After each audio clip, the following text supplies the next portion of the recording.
Sauti ya mvua ikipiga madirisha ya vioo kwenye mtaa wa Greenwich, London, ilikuwa ndio muziki pekee uliotawala usiku ule. Arthur, mzee wa miaka 70 aliyekuwa na uso uliopambwa na mistari ya hekima na majonzi, alikaa kwenye kiti chake cha ngozi kilichochakaa. Mikononi mwake alishika barua ya rangi ya kahawia. Haikuwa barua ya kawaida, ilikuwa na muhuri wa nta nyekundu, muhuri ambao hakuuona kwa zaidi ya miaka 40. Barua hiyo haikuwa na jina la mtumaji, ila anwani ilisomeka Greywood Manor, Cotswolds. Arthur alijua maana yake. Wakati uliopita, ule aliyeuzikia kwenye giza la misitu ya Yorkshire na mitaa ya mbali ya Manchester, ulikuwa umerudi kumtafuta. Katika simulizi hii ya kusisimua, tutafuatilia safari ya Arthur, siri ya binti mdogo anaitwa Eleanor, na jinsi utajiri wa kifalme unavyoweza kuficha dhambi za kutisha. Kabla hatujaendelea na simulizi hii ya kusisimua, bonyeza subscribe sasa hivi, nisaidie kulike video hii, na niambie kwenye comment, unatazama ukiwa wapi? Tuanze sasa.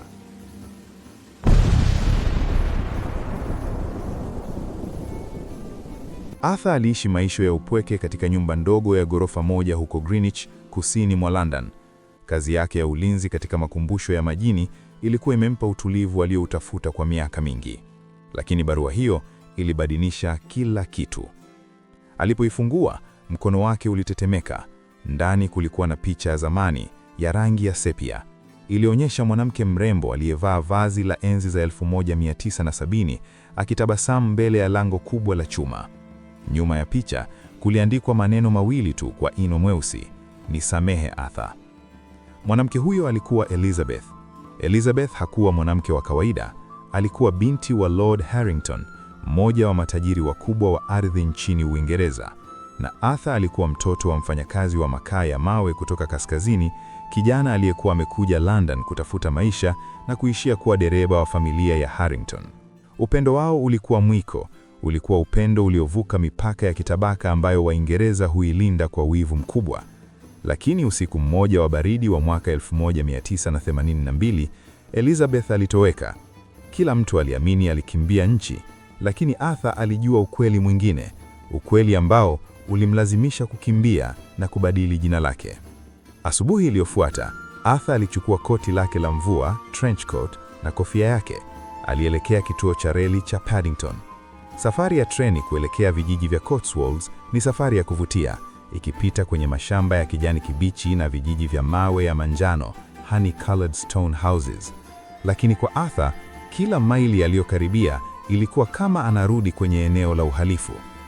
Alipofika vijijini, hewa ilikuwa na harufu ya ardhi iliyolowea na moshi wa kuni kutoka kwenye bomba za moshi, chimneys. Alikodi taksi ya zamani na kumwambia dereva Greywood Manor.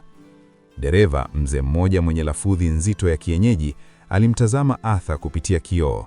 Greywood, hakuna mtu anayeenda huko tangu Lord Harrington alipofariki mwezi uliopita. Wanasema nyumba hiyo ina laana. Arthur hakujibu. Alitazama nje ya dirisha. Greywood Manor ilikuwa kasri kubwa lililozungukwa na kuta ndefu za mawe. Lango lilikuwa lile lile la kwenye picha, lakini sasa limejaa kutu na kutelekezwa. Alipofika mlangoni, hakukutana na vizuka, bali binti mdogo mwenye umri wa miaka 25 hivi. Alikuwa na macho ya kijani, macho yale yale ya Elizabeth yaliyokuwa yakimtesa Arthur kwenye ndoto zake. "Wewe ni Arthur, sivyo?" binti huyo aliuliza. Sauti yake ilikuwa ya kistaarabu, ya tabaka la juu la London, posh accent. "Mimi ni Eleanor," aliendelea. "Mimi ni mjukuu wa Lord Harrington, na ninaamini mimi ni binti wa Elizabeth." Moyo wa Arthur ulisimama. Elizabeth alikuwa na mtoto? "Elizabeth yuko wapi?" aliuliza kwa sauti ya chini. Eleanor alimtazama kwa huzuni na kumuongoza ndani ya kasri hilo. Ndani kulikuwa na baridi kali. Samani zilikuwa zimefunikwa na vitambaa vyeupe kama mazimwi. Walipanda ngazi za mbao zilizokuwa zikilia chakacha chakacha chini ya miguu yao. Waliingia kwenye chumba cha juu cha maktaba. Pale juu ya meza ya mwaloni kulikuwa na shajara, diary ya Elizabeth. "Mama hakuwahi kukimbia nchi Arthur," Eleanor alisema huku akifungua shajara hiyo. "Babu yangu, Lord Harrington, alimfungia hapa Greywood kwa miaka 2 baada ya kugundua ana ujauzito wako. Alitaka kulinda heshima ya familia. Alimwambia kila mtu kuwa Elizabeth ameenda Ufaransa, lakini ukweli ni kwamba alimweka hapa kama mfungwa. Arthur alisoma maneno ya Elizabeth. Kila ukurasa ulikuwa na machozi yaliyokausha karatasi. Elizabeth aliandika kuhusu usiku ule Arthur alipokuja kumtafuta na kufukuzwa na walinzi wa Harrington. Aliandika kuhusu jinsi alivyolazimishwa kumtoa Eleanor na kumkabidhi kwa ndugu wa mbali ili amlee kama mtoto wa kuwaswaa. Lakini sehemu ya kutisha zaidi ilikuwa mwisho wa shajara hiyo. Baba anasema hatoruhusu damu ya mfanyakazi wa makaa ya mawe ichafue jina la Harrington. Anapanga kunipeleka mahali ambapo sitaonekana tena. Tarehe ya mwisho ya shajara hiyo ilikuwa Oktoba 14, 1984, siku hiyo hiyo ambayo Elizabeth alitangazwa rasmi kupotea. Eleanor, Arthur alisema akitetemeka kwa hasira, babu yako hakumpeleka Elizabeth popote, alikuwa mkatili sana kuliko unavyofikiri. Arthur alikumbuka kitu. Katika enzi za ujana wake, Lord Harrington alikuwa na mazoea ya kwenda kuwinda kwenye msitu wa giza ulioko nyuma ya kasri. Kulikuwa na sehemu moja ya siri, kisima cha zamani kilichofunikwa na saruti miaka mingi iliyopita. Arthur na Eleanor walitoka nje. Mvua ilikuwa imeongezeka. Walitembea kupitia vichaka vizito, wakiongozwa na mwanga wa tochi. Kila hatua ilikuwa nzito. Mazingira ya vijijini mwa Uingereza wakati wa usiku yanaweza kuwa yakitisha sana. Sauti ya bundi na miti inayoyumba inatengeneza hali ya mashaka. Walipofika kwenye eneo la kisima, walimkuta mtu mwingine. Alikuwa ni Thomas, wakili wa familia ya Harrington. Alikuwa ameshikilia silaha ya kuwinda. Hukupaswa kuja hapa Arthur, Thomas alisema kwa sauti ya baridi. Siri hii ilipaswa kufa na Lord Harrington. Familia hii ina jina la kulinda. Huwezi kuruhusu dunia ijue kuwa mmoja wa mabwana wakubwa wa Uingereza alikuwa muuaji. Hapa ndipo ucheshi mweusi wa Kiingereza, British dark humor, unapoingia. Thomas alitabasamu kidogo na kusema, inasikitisha sivyo? Tunatumia bilioni kulinda bustani zetu, huku tukizika uchafu wetu chini ya maua ya roses.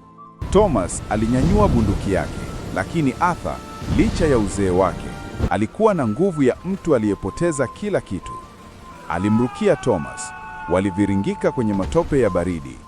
Elena alipiga yowe, akijaribu kutafuta msaada, lakini simu yake haikuwa na mtandao, tatizo la kawaida kwenye vijiji vya UK. Katika vurugu hizo, bunduki ilifyatuka. Risasi ilipiga jiwe la kisima, ikipafua saruji ya zamani iliyokuwa imechakaa.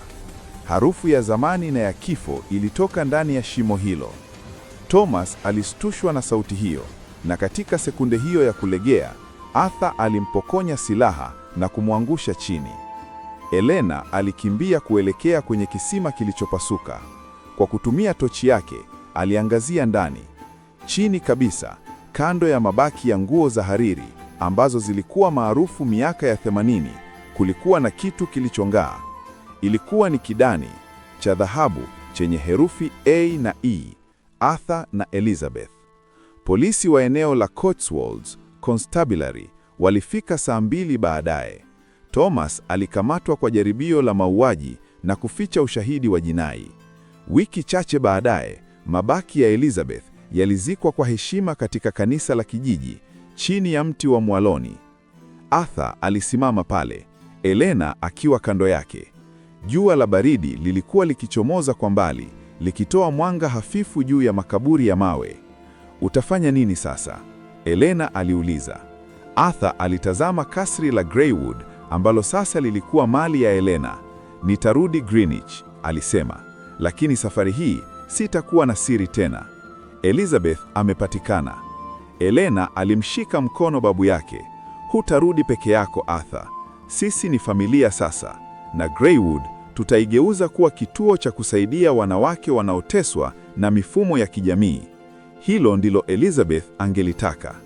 Simulizi inaishia huku kamera ikionyesha picha ya Elizabeth na Arthur ya zamani ikiwa imewekwa kwenye kaburi jipya, huku mvua hafifu ya Uingereza ikianza kunyesha tena, ikiosha damu na machozi ya miaka 40. Je, umeguswa na simulizi hii ya Arthur na Elizabeth? Hii ndiyo taswira halisi ya hadithi za Uingereza: penzi, usaliti na mapambano dhidi ya matabaka. Usisahau kugonga like, subscribe na uniambie kwenye maoni. Je, unaamini siri za familia zinaweza kubaki zimezikwa milele? Tukutane kwenye simulizi ijayo.